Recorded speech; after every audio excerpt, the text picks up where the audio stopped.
Hi friends, today I'm going to be introducing you to what I call personalized resource toolkit. And I'm going to break that down for you and to kind of talk about what we're going to do in this set of videos. Probably most of the little videos that go with this will be just the introduction, and then we'll do a bunch of little probably short videos, 2 and 3 minutes in length. And the idea is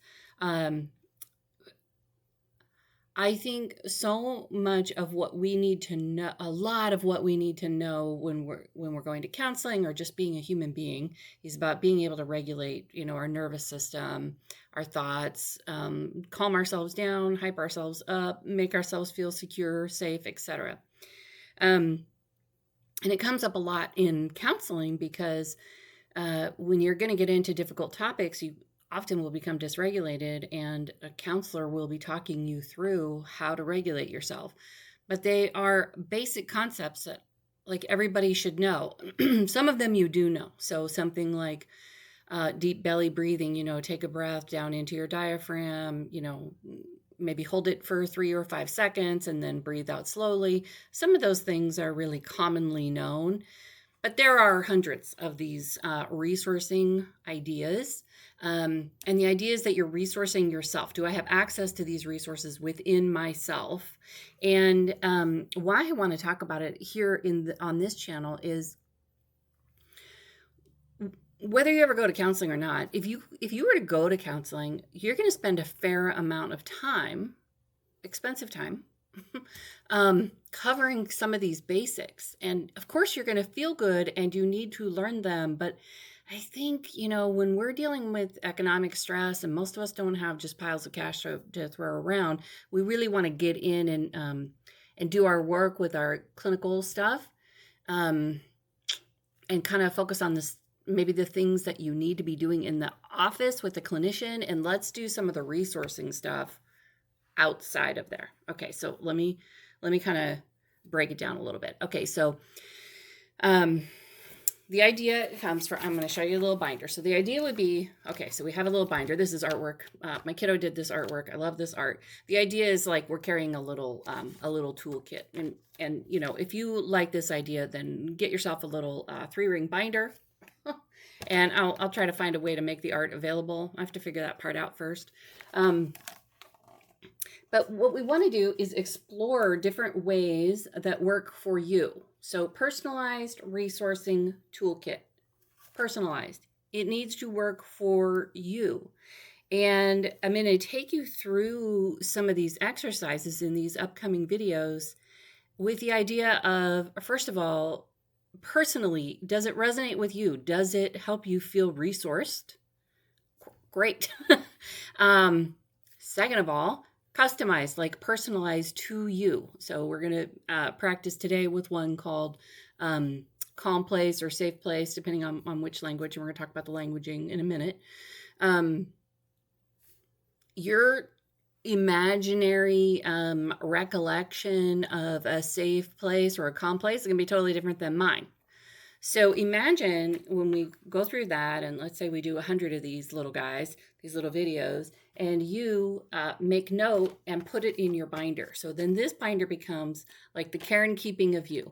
That's what I would call it. It's like a little book that says, this is how I take care of myself, how I resource myself. These are my personalized tools for resourcing myself.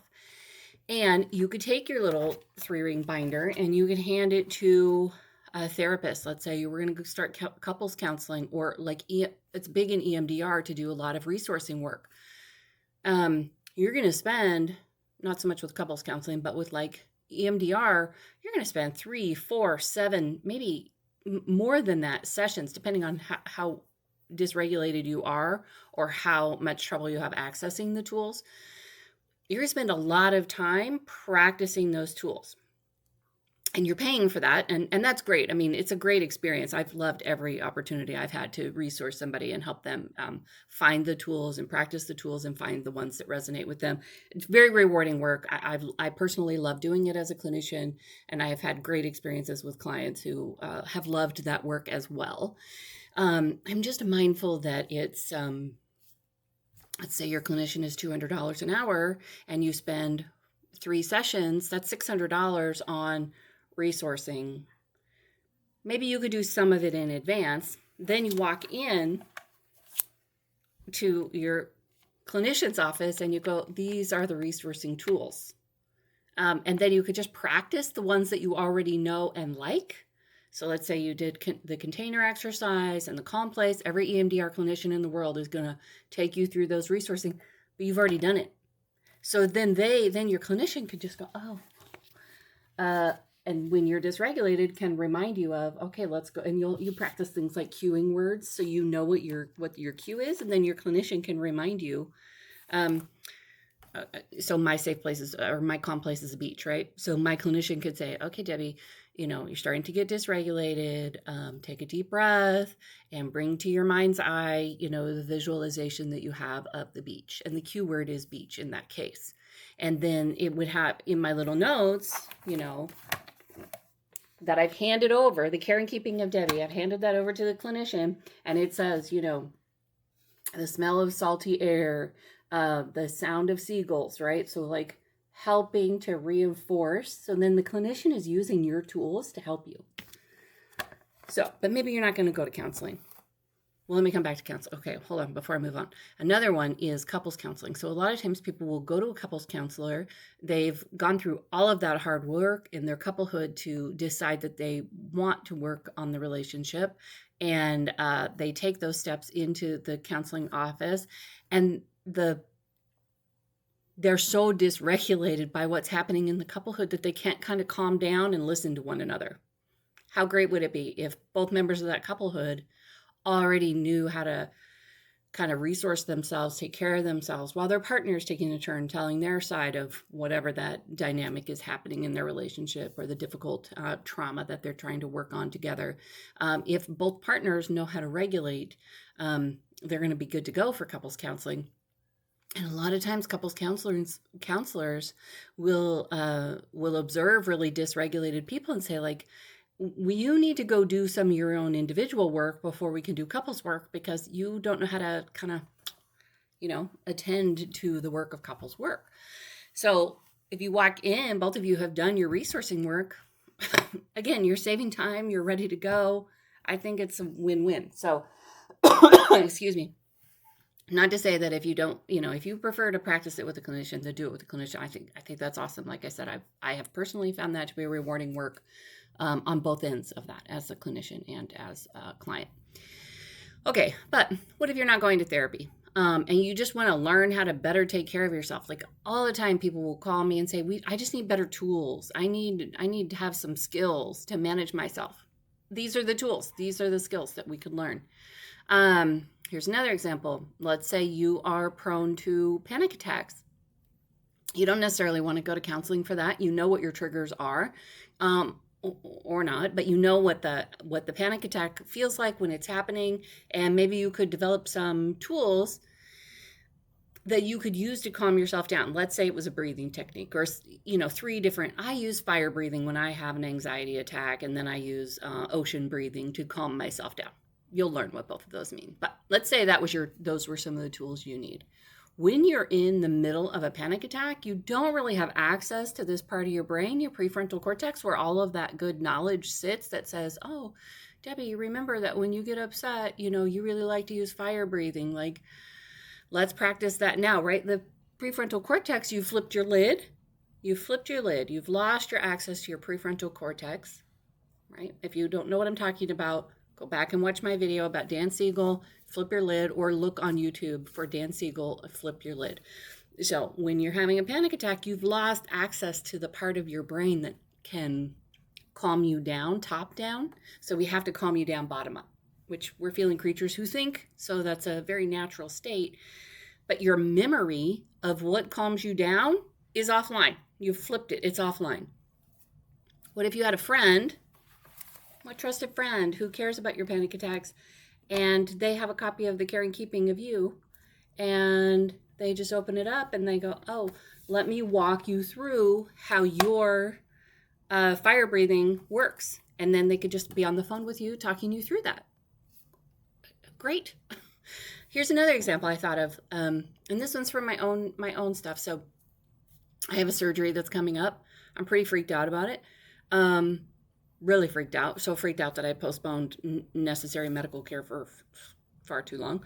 But anyway, it's gonna happen, and yeah, so I'm pretty scared. I don't necessarily need to go to therapy for that. I can practice with these tools, fill up my whole binder, and then my kids or my friends or whoever's visiting me, and helping me prepare for that surgery can kind of talk me through that if I've gone offline with my prefrontal cortex. So that's the idea, is that we have, a binder about the care and keeping of you. The other thing is, like I said, I have hundreds of these. I have, and they're simple. Something like fire breathing, that's going to not take us very long to practice that and learn that. And when we practice that and learn that, you can rule it in or rule it out. Kind of like when I've done counseling with teenagers, I will tell them, like, I'm going to give you like 30 ideas, and I fully expect that you're going to hate like 20 or 25 or 28 of them. That's fine. I just want to find a couple that do work with you. Like, you don't have to like them all. You don't need to like them all. You don't need it. You need a few. So that's the other idea with this little set of videos is, I encourage you to hear it, practice it, do the exercise along with me, and then decide whether you like it or not, because you might be surprised. Some things might really resonate. So I encourage you to give it a try before you rule it out. But as I would say to a teenager, if it from the get-go it doesn't sound like something interesting to you, let it go. Embrace your teenager self, like rule it out.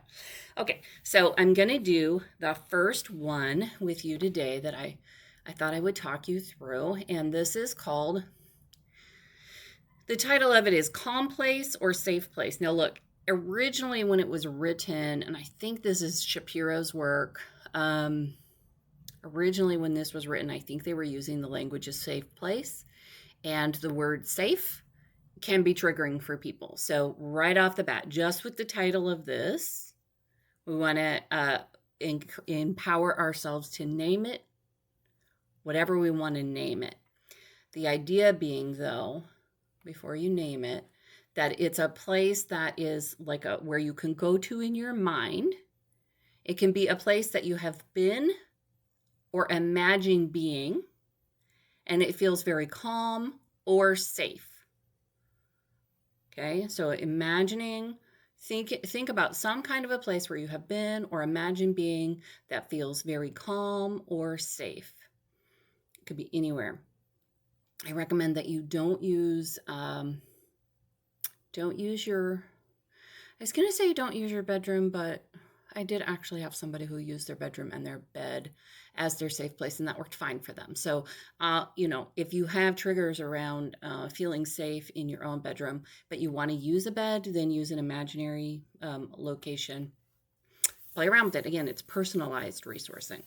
So I do very much like the beach. I also can really get on board with a nice visual that is beside a river stream. And we want to think about a place that feels calm. So nature tends to be calming because we pick up the right kind of energetic vibes, or I'm sure there's a chemical process that's happening when we're in nature. So those tend to be calm or safe. But maybe it's behind something or under something. It could really be anything for you that feels calm or safe. And then depending on if you find any of those words triggering, name it something else. I like calm place because I run a little anxious and I don't have tons of things where I need to, escape to safety. I need to get to calm. So I call mine a calm place. So thinking about some place that you have been or imagine being that is calm or safe. So maybe a beach, sitting by a mountain stream. What image represents that place? Make sure you write that down, or, listen to this later and write it down later. What image represents that place? and then describe what you see. So start with your sight. For sighted friends, start with what you see in that place. So if you're in, if you've used the ocean and you want to do the beach, what kind of beach is it? What do you see? You know, is there sand? Is there rocks? Waves? People? Umbrellas? Sun? Clouds? What do you see in your calm place or your safe place or whatever you've decided to name it? And write that down. Just make note of what you see. Then you want to start to get in touch with your other sensations. So what other taste, what do you hear? What do you smell? So again, if we go back to ocean, you know, we can feel kind of a saltiness in the air, at least Pacific Ocean, which is what I live close to. That's what I imagine. I can hear sounds of seagulls and people like playing in the distance, like laughter. What do I taste? Maybe that salty air is in my mouth, or I don't know, maybe I have a soda with me or something and I can taste that. So sight, smell, taste, what do you feel? If you're barefoot, do you feel sand on your toes, or do you pick up the sand and you feel it on your fingers? All of your sensations. Make note of that on your personalized resourcing, okay? Then we want to think about when you are in that safe place or that calm place, what emotions do you experience? So is it focused? Is it calm? Is it serenity? Is it like I'm small, a small thing in a big world in a way that's comforting? Do I find it comforting? What kind of feeling do you experience? Peace, connectedness, restored, any kind of emotion that you have. You want to spend time to kind of evoke that, like enhance that, bring it out. Spend time thinking about what emotions and sensations and sights you experience in your calm place, in your safe place. Okay, so that is the tool. Then how you use the tool is is to practice it through basically through homework. And so you would you know, decide that you're going to take yourself to your calm place, get yourself into a place where you can practice the tool. So, you know, I'm sitting here in my chair in my little section of my room where I do my recording, and I can sit here and I can close my eyes and I can bring up that image and I can bring myself mindfully into that scene. If you've done a lot of guided meditation, it's that kind of a process. I'm going to, in my mind's eye, bring myself to that scene. So as we do that, I'm going to talk you through, I'll talk you through mine, I guess. I'll share with you the mountain stream one. I didn't really practice that, so bear with me. Okay, so I'd like you to imagine, if you will, walking to my safe place. Come on over to my calm place for a minute. So we're going to be in the sort of redwood area, so it's a cooler climate to begin with, and lots of dirt and the smell of dirt and pathways and rocks, and then there's a river. So we're taking a walk alongside a river, and we're approaching a little outcropping of rocks that sits right on the bank of this river. And we're going to walk right over to that, and we're going to sit down on that rock. We're going to close our eyes, and we're going to try to experience ourselves in that place. So just with your eyes closed, thinking about what you would see if you were at that stream with me. Well, actually, you'd be by yourself. If you were at that stream, what would you see? So you would see shadows from the leaves and the trees. You would see that those shadows are moving because the wind is coming through gently and kind of dappling the sunlight around you. You would see little ripples in this creek or this river that's flowing. You would see all sorts of rocks, big rocks, little rocks, tiny little pebbles. You would see moss.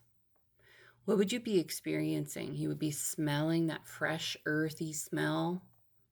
You'd be feeling a real gentle breeze. You would be hearing the sound of the water that's sort of gently trickling by. At my calm place, it's a trickle of water.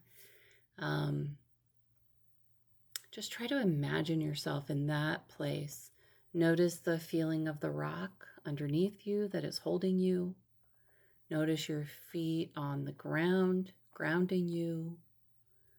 Just take a couple of breaths while you sit there and enjoy that. Notice the feeling in your body. Calm, attentive, curious, energized, peaceful. Nothing really calling you away. It's sort of the absence of needing to go and do something else. This is just for you. So while you're sitting in that experience, kind of imagining yourself beside that stream, you might rock your body side to side, right to left, or give yourself a butterfly hug and just tap bilateral stimulation. This enhances that feeling in the body and helps you to recall it. Okay? And then when you're ready, open your eyes, come back to me. Take a deep breath and exhale. Blow that out. Good. So the idea is you would take you're welcome to use mine if you enjoy that scene as well, or, use the one that you've created, your calm place or your safe place or whatever you've named it. Debbie's place, Monica's place. I don't know, name it whatever you want. Treehouse, call it what you want. What you want to do is practice using it. And that means just take yourself there a couple of times a day, 3 or 4 times a day. I'm going to, every time I park my car in a parking lot, I'm going to take 1 extra minute to just bring myself to my calm place. And that'll be my practice time. Okay, great. Okay, so that's our basic homework. 2 or 3 times a day. Just practice taking yourself there. And you can even write down, like, I hate this, or that's awesome, I felt so peaceful, or when I had nothing else on my mind that worked, and when I was waiting in the school pickup line, I couldn't get myself to calm down. Like, make your notes, because it's about you, the care and keeping of you, how best to use this tool. That's what we're going for. Okay, so then what you want to do, after you've had a couple of days of practicing it, you want to up it a little bit. You want to up the game. So you want to think about something that's mildly disturbing, not one of your trauma memories. We'll save that for working with your clinician. But mildly irritating, like, gosh darn it, the cat vomited again. I'll use examples from my life. I got to clean up this stupid vomit again. Okay. That's mildly frustrating. Okay. So I'm going to imagine that frustration feeling as my homework. I'm going to imagine that frustrated feeling, and then I'm going to take myself through my calm place exercise. Take myself back to that rock, sitting beside the stream. And then the same enhancement of the visual and the other sensations, then noticing the feelings that I have, right? Resourced. Okay. Practice disturbance and recovery. And with that tool, you can see, let's say you were going to like that couples counseling, that second session where, stuff starts getting really real, and you have to sit there and listen while your partner describes totally the wrong intention about you. You're going to have access after the fact to calm yourself down, or you can say to the clinician, I need a minute to just like resource myself, calm myself down. Fabulous. That's what we want. That is what we want. Empowered to use a tool to regulate your system. Terrific. I hope you found that helpful. I'm going to do a few more of these. Hopefully you love a couple of them. You don't have to love all of them. Try to love a couple. All right, you guys. I'll see you on the next one.